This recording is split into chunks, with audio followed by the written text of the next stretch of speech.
Metodologi desain adalah pendekatan sistematis untuk merancang dan mengembangkan produk atau solusi yang efektif dan berfungsi dengan baik. Metodologi desain telah berkembang seiring waktu, dan telah mengalami banyak perubahan dan penyesuaian untuk memenuhi kebutuhan dan tuntutan pasar yang berubah. Pada awalnya, desain dianggap sebagai kegiatan yang tidak dapat dipelajari dan lebih banyak didasarkan pada pengalaman, naluri, dan intuisi. Namun, pada tahun 1950-an, desain mulai dipelajari secara ilmiah dan sistematis. Salah satu kontributor awal dalam pengembangan metodologi desain adalah arsitek Christopher Alexander, yang dikenal karena teorinya tentang pola dalam arsitektur. Pada tahun 1960-an, konsep desain berorientasi pengguna mulai berkembang, di mana desain difokuskan pada pengalaman dan kebutuhan pengguna.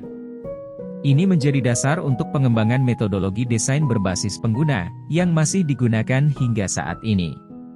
Pada tahun 1970-an, proses desain mulai dibagi menjadi tahapan-tahapan yang terstruktur, seperti tahap konseptualisasi, perencanaan, pengembangan, dan evaluasi. Ini memberikan kerangka kerja yang jelas untuk para desainer dan membantu memastikan bahwa semua aspek produk telah dipertimbangkan dengan baik. Pada tahun 1980-an dan 1990-an, teknologi mulai memainkan peran yang semakin penting dalam desain. Ini memunculkan pendekatan desain berbasis komputer, di mana desain dibantu oleh perangkat lunak komputer. Teknologi juga memungkinkan penggunaan metode prototyping yang lebih efisien dan efektif. Pada tahun 2000-an, konsep desain responsif mulai berkembang, di mana desain harus mampu menyesuaikan dengan perubahan lingkungan dan kebutuhan pengguna. Ini memicu pengembangan metodologi desain yang lebih fleksibel dan adaptif. Pada saat ini, metodologi desain terus berkembang dan berubah, didorong oleh teknologi yang semakin maju dan tuntutan pasar yang terus berubah. Namun, pendekatan yang berpusat pada pengguna tetap menjadi dasar dari hampir semua metodologi desain modern. Tinjauan singkat asal-usul munculnya metode desain baru di tahun 1950-an dan 60-an terletak pada penerapan novel, kebaruan, metode, ilmiah, ke novel, kebaruan, dan masalah mendesak dari Perang Dunia Kedua, dari mana datang dan teknik pengambilan keputusan manajemen, dan dalam pengembangan teknik kreativitas di tahun 1950-an. Yang terakhir adalah sebagian, DIAS, sebagai tanggapan atas peluncuran satelit pertama, Sputnik, Uni Soviet, yang tampaknya meyakinkan para ilmuwan dan insinyur Amerika bahwa mereka tidak memiliki kreativitas.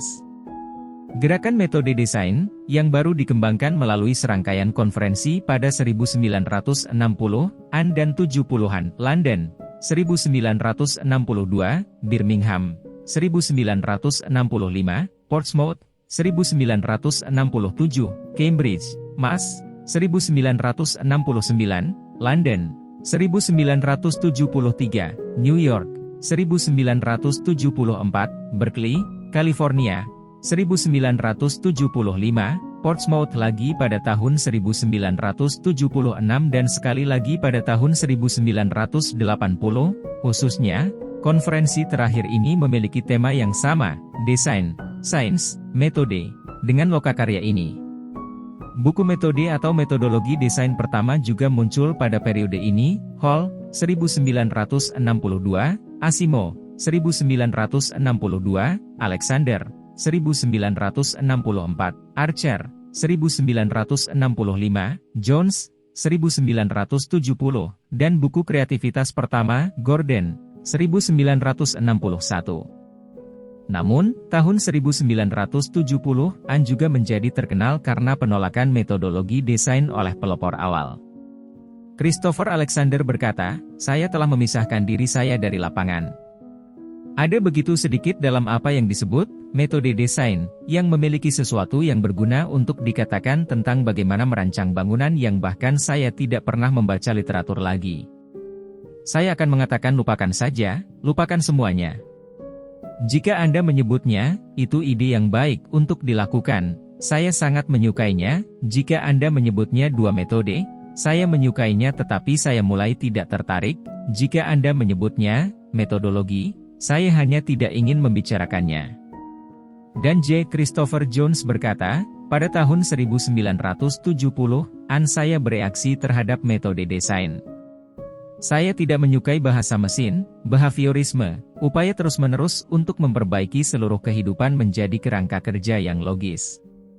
Ini adalah hal-hal yang cukup keras untuk dikatakan oleh para pendiri tentang keturunan mereka, dan berpotensi menghancurkan mereka yang masih mengasuh bayi. Untuk menempatkan kutipan Alexander dan Jones ke dalam konteks, mungkin perlu mengingat kembali iklim sosial budaya akhir 1960-an, revolusi kampus, humanisme liberal baru dan penolakan terhadap nilai-nilai sebelumnya, tetapi juga harus diakui, dan memang demikian, bahwa penerapan ilmiah kurang berhasil. Metode untuk merancang isu-isu mendasar juga diangkat oleh Rittel dan Weber, 1973, yang mencirikan masalah desain dan perencanaan sebagai masalah jahat, yang pada dasarnya tidak dapat diterima oleh teknik sains dan teknik, yang berurusan dengan masalah jinak. Metodologi untuk sementara disimpan. Bagaimanapun, oleh proposal brilian Rittel, 1973, tentang metode generasi. Dia menyarankan bahwa perkembangan tahun 1960-an hanyalah metode generasi pertama, yang secara alami, dengan melihat ke belakang, tampak agak sederhana, tetapi bagaimanapun juga merupakan permulaan yang diperlukan, dan bahwa generasi kedua yang baru mulai muncul.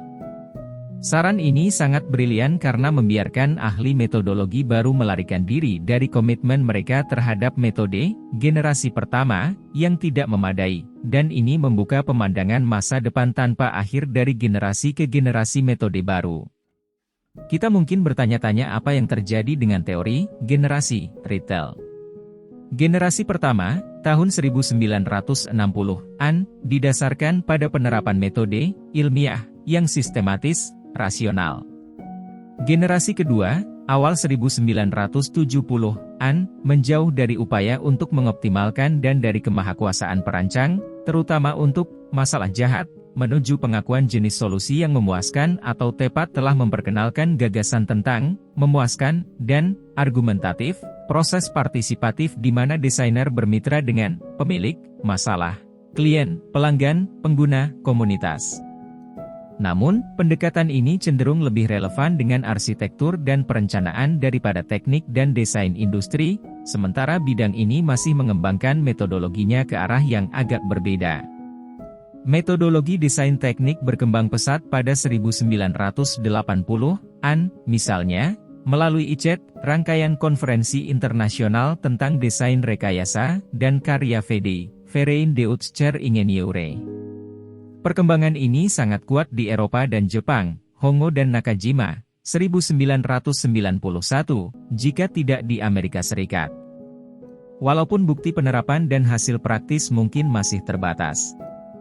Serangkaian buku tentang metode dan metodologi desain teknik mulai bermunculan.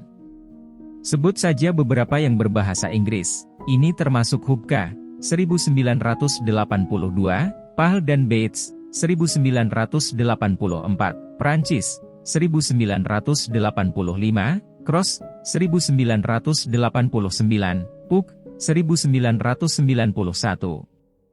Juga harus diakui bahwa di Amerika Serikat ada beberapa konferensi penting tentang teori desain, dan inisiatif National Science Foundation tentang teori dan metode desain, mungkin sebagai tanggapan terhadap kemajuan Jerman dan Jepang, seperti tanggapan sebelumnya terhadap Sputnik. Menyebabkan substansial pertumbuhan metodologi desain teknik pada akhir 1980-an. ASME, American Society of Mechanical Engineers meluncurkan serangkaian konferensi tentang teori desain dan metodologi, yang terbaru di Miami, Florida. Jadi pengembangan generasi kedua dari metodologi desain dalam arsitektur dan teknik tampak berbeda satu sama lain pada tahun 1970-an dan 80-an. Rosenburg dan Cross, 1991, telah menunjukkan bahwa kedua bidang ini cenderung menyimpang terutama dalam pemodelan proses desain mereka, yang merugikan keduanya.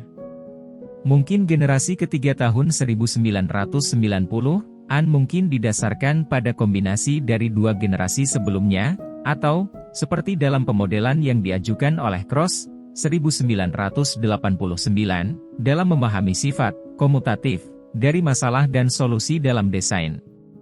Ada juga pembaruan minat yang lebih luas dalam metodologi desain pada akhir 1980-an, terutama dalam pengembangan AI, di mana harapan muncul lagi untuk otomatisasi desain dan/atau asisten desain elektronik cerdas. Perkembangan yang sangat signifikan adalah munculnya jurnal baru penelitian desain, teori dan metodologi. Sekadar merujuk, sekali lagi, pada publikasi berbahasa Inggris, kami telah memiliki studi desain sejak 1979, masalah desain sejak 1984, riset dalam desain teknik sejak 1989, jurnal desain teknik sejak 1990, dan jurnal manajemen desain sejak 1990. B. Hubungan antara metodologi desain dan ilmu pengetahuan. Metodologi desain dan ilmu pengetahuan saling terkait dan saling mempengaruhi dalam berbagai cara. Pertama, ilmu pengetahuan memainkan peran penting dalam metodologi desain. Dalam perancangan produk atau sistem, desainer harus memahami prinsip-prinsip ilmiah dan teknologi terkait untuk memastikan bahwa produk yang dibuat dapat berfungsi dengan baik dan memenuhi standar keamanan, keandalan, dan kinerja yang diperlukan. Dengan kata lain, ilmu pengetahuan memberikan landasan teori dan praktik yang kuat bagi metodologi desain. Di sisi lain, metodologi desain juga dapat memberikan kontribusi penting bagi ilmu pengetahuan. Misalnya, dalam bidang teknik, desain eksperimen sering digunakan untuk memformulasikan dan menguji hipotesis ilmiah. Dalam hal ini, metodologi desain membantu ilmuwan untuk mengembangkan dan mengevaluasi metode pengujian yang dapat menghasilkan data yang konsisten dan dapat dipercaya. Selain itu, metodologi desain dapat membantu ilmuwan dalam memecahkan masalah praktis. Dalam beberapa kasus, desain dapat memberikan solusi inovatif untuk masalah yang belum terpecahkan sebelumnya. Contohnya, desainer dapat mengembangkan perangkat atau sistem baru yang dapat membantu ilmuwan mengumpulkan data secara lebih efisien atau mengatasi batasan teknologi yang ada. Dalam kesimpulannya, metodologi desain dan ilmu pengetahuan saling mempengaruhi dan saling melengkapi dalam proses pengembangan produk dan sistem. Sementara ilmu pengetahuan menyediakan landasan teori dan praktik yang kuat bagi metodologi desain. Metodologi desain dapat memberikan kontribusi penting bagi ilmu pengetahuan dalam memecahkan masalah dan mengembangkan solusi inovatif. Sejak awal, ahli metodologi desain telah berusaha membuat perbedaan antara desain dan sains, sebagaimana tercermin dalam kutipan berikut. Ilmuwan mencoba mengidentifikasi komponen struktur yang ada, desainer mencoba membentuk komponen struktur baru. Metode ilmiah adalah pola perilaku pemecahan masalah yang digunakan untuk menemukan sifat dari apa yang ada, sedangkan metode desain adalah pola perilaku yang digunakan untuk menemukan sesuatu yang belum ada. Sains itu analitis, desain itu konstruktif. Ilmu-ilmu alam berkaitan dengan bagaimana hal-hal, desain di sisi lain berkaitan dengan bagaimana hal-hal yang seharusnya. Simon, 1969, dan Gallienne, 1985, telah menunjukkan bahwa perbedaan di atas cenderung didasarkan pada pandangan positivistik, dan mungkin simplistis, tentang sifat sains, dan bahwa para ilmuwan juga, seperti desainer, menciptakan hipotesis dan teori mereka, dan menggunakan teori-teori ini untuk memandu pencarian mereka akan fakta. Hillier, Musgrove dan kawan-kawan. 1972 juga mengkritik ahli metodologi desain karena mendasarkan ide mereka pada konsep kuno metode ilmiah dan epistemologi. Cross, Naughton dan kawan-kawan. 1981 melangkah lebih jauh dengan menyarankan bahwa epistemologi sains saat ini berada dalam beberapa kebingungan dan karenanya merupakan panduan yang paling tidak dapat diandalkan untuk epistemologi desain. Kesimpulan ini ditentang oleh Levy, 1985, yang menyatakan bahwa transformasi dalam epistemologi sains harus dilihat sebagai pertumbuhan dan perkembangan aktif daripada sekadar kekacauan, dan bahwa adalah naif untuk mencoba mengisolasi desain dan teknologi dari sains dan masyarakat. Namun, mungkin masih ada pembedaan kritis yang harus dibuat. Metode mungkin penting untuk sains, di mana ia memvalidasi hasil, tetapi tidak untuk merancang, di mana hasil tidak harus diulang. Juga jelas bahwa praktisi, baik dalam sains maupun desain, tidak harus menjadi ahli metodologi. Seperti yang ditunjukkan oleh Sir Frederick Bartlett, pengeksperimen harus dapat menggunakan metode spesifik secara ketat, tetapi dia tidak perlu sedikit pun memperhatikan metodologi sebagai kumpulan prinsip umum. Ahli metodologi, terkemuka biasanya tidak menjadi peneliti yang sukses. Bartlett, 1958. Jika perancang diganti dengan pengeksperimen, pengamatan ini juga berlaku dalam konteks desain. Design Research Society's Design Science Method Conference tahun 1980 memberikan kesempatan untuk menyuarakan banyak pertimbangan ini. Perasaan umum dari konferensi itu mungkin menyimpulkan bahwa inilah waktunya untuk beralih dari membuat perbandingan dan pembedaan sederhana antara sains dan desain, bahwa mungkin tidak banyak yang bisa dipelajari desain dari sains, dan mungkin sains lebih suka belajar dari desain. Seperti yang ditulis Archer, 1981, dalam makalahnya untuk konferensi itu, desain, seperti sains, adalah cara memandang dunia dan menerapkan struktur di atasnya. Baik sains maupun desain, seperti yang ditunjukkan Gallian N. 1985, pada dasarnya didasarkan pada tindakan persepsi, dan epistemologi desainlah yang mewarisi tugas mengembangkan logika kreativitas, hipotesis inovasi atau penemuan yang telah terbukti sangat sulit dipahami. Kepada para filsuf sains, pandangan yang lebih terinformasi tentang sains dan desain sekarang ada daripada di tahun 1960-an. Seperti yang ditulis oleh Levy, 1985, ilmu pengetahuan tidak lagi dianggap sebagai satu metodologi tetap yang berfokus pada pandangan dunia tertentu. Ini lebih merupakan rasionalitas yang diperluas untuk aktivitas identifikasi masalah, penataan dan pemecahan. Hal ini membuat metodologi ilmiah terdengar tidak dapat dibedakan dari metodologi desain.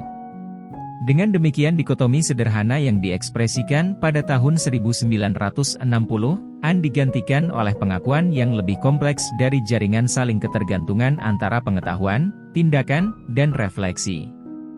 Tetapi di beberapa tempat, sikap lama sulit dihilangkan. Tajuk rencana dalam volume 1, edisi 1, dari Research in Engineering Design jelas tentang tujuan jurnal tersebut untuk mengubah desain dari seni menjadi sains, agar bidang desain bergerak maju dari seni ke sains memerlukan penelitian. Mari kita mencoba, setidaknya mengklarifikasi beberapa terminologi yang digunakan dalam pembahasan konsep seperti desain ilmiah, ilmu desain, dan ilmu desain. Sampai jumpa di materi selanjutnya. Dukung terus channel-channel edukasi.